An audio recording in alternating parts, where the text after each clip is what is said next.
बहुत ही ज्यादा खांसी चलती है, चाहे कफ वाली खांसी है, बलगम निकलता है या फिर सूखी खांसी है।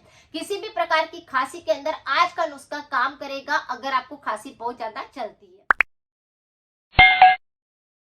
कि हम बात करते हैं रीजन की, रेमेडी के रिमूव की। खांसी होने के भी बहुत सारे कारण होते हैं। अगर किसी को एलर्जी होती है तो इस प्रकार से खांसी का संक्रमण सबसे ज्यादा प्रभावित करता है।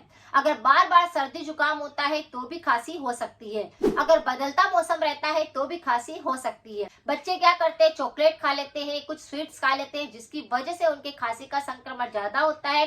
गले के अंदर टॉन्सिल बनने लगते हैं, खराश आने लगती है और वो खाना भी सही ढंग से नहीं खा पाते। किसी का कफ दोष बिल्कुल असंतुलित होने लगा है तो भी खांसी का संक्रमण हो सकता है।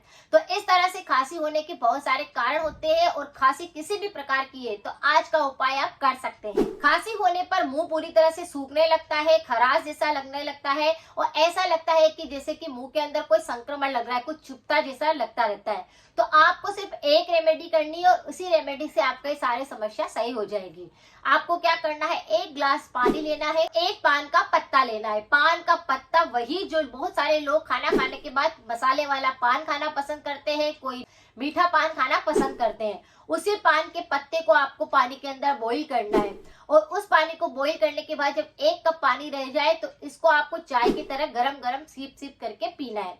आप देखेंगे कि जो गले में खराश आ रही थी, सूजन थी, बिल्कुल सही होने लगा है और जो आपको खांसी का संक्रमण बहुत ज्यादा हो रहा था उसमें भी आपको आराम मिलेगा, चाहे किसी भी प्रकार की खांसी हो। पान के पत्ते में काफी ज्यादा पौष्टिक तत्व होते हैं, ये कफ को बिल्कुल साफ करते हैं, गले के संक्रमण पर काम करते हैं और अगर आपका इम्यूनिटी काफी कमजोर हो चुका होता है तो उसको भी स्ट्रॉन्ग बनाते हैं, आपके एनर्जी लेवल को भी बढ़ाते हैं। तो बहुत सारे लोग ऐसे ही पान खाते हैं, लेकिन अगर पान के पत्ते का पानी बनाकर आप पीते हैं तो आप काफी हेल्दी हो सकते हैं, खांसी का संक्रमण आप खुद दूर कर सकते हैं। तो बहुत ज्यादा कफ बलगम लग रहा था गले के अंदर या चिपचिपाहट लग रही थी, वह भी बिल्कुल साफ होने लग जाएगी। तो इस उपाय को आप कर सकते हैं, लेकिन कुछ परहेज जरूर रखें।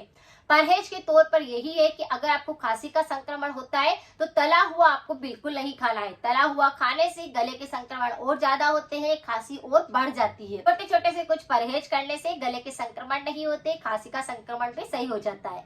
मिलते हैं फिर नेक्स्ट जानकारी के साथ में। Thank you so much.